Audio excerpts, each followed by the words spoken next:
אז אני זוכרת, ב-20 לאוקטובר, שכבתי במיטה וכתבתי לה מכתב. בגלל זה אני זוכרת את התאריך. בא אליי, כן, אז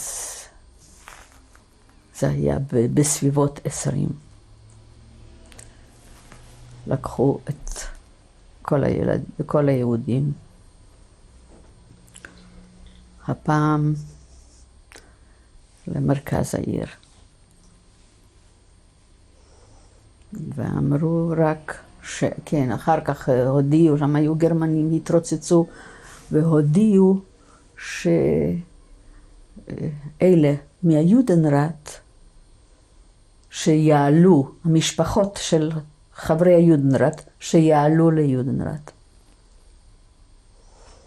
אמרתי עם אמא וסבתא הייתה מרחק קצת.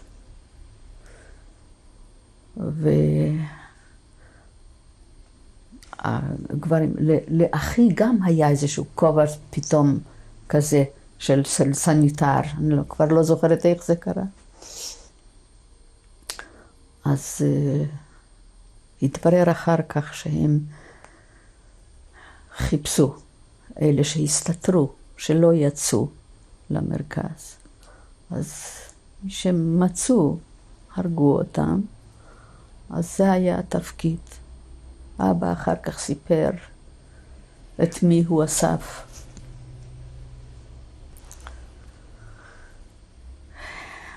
כי היו אנשים שהסתתרו.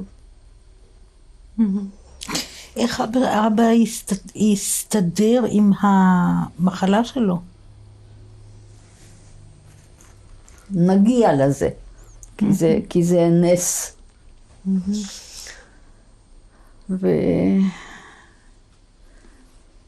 ועמדנו שם ושצעקו שהמשפחות של חברי יודנראט יעלו בחזרה ליודנראט. אני חושבת שפעם אחת בחיים עשיתי דבר כזה, מבלי לחשוב. לקחתי אמא ביד, ועל יד היודנראט שם עמד גרמני כזה גבוה. ואני משכתי את אמא, ועוד אחרים ניסו, את יודעת, הם קרובים של יודנראט, את יודעת, תמיד יש כאלה. גשתי, ואמרתי לו, זה בכלל לא אופייני לאופי שלי. ניגשתי ואמרתי לו, אני עובדת ביודנראט. אז הוא הסתכל עליי, ואמרתי, אני זוכרת, לא את הפנים, רק את הדמות הגדולה, והוא אמר, nur das Mädel mit die Mutter und alles zurück.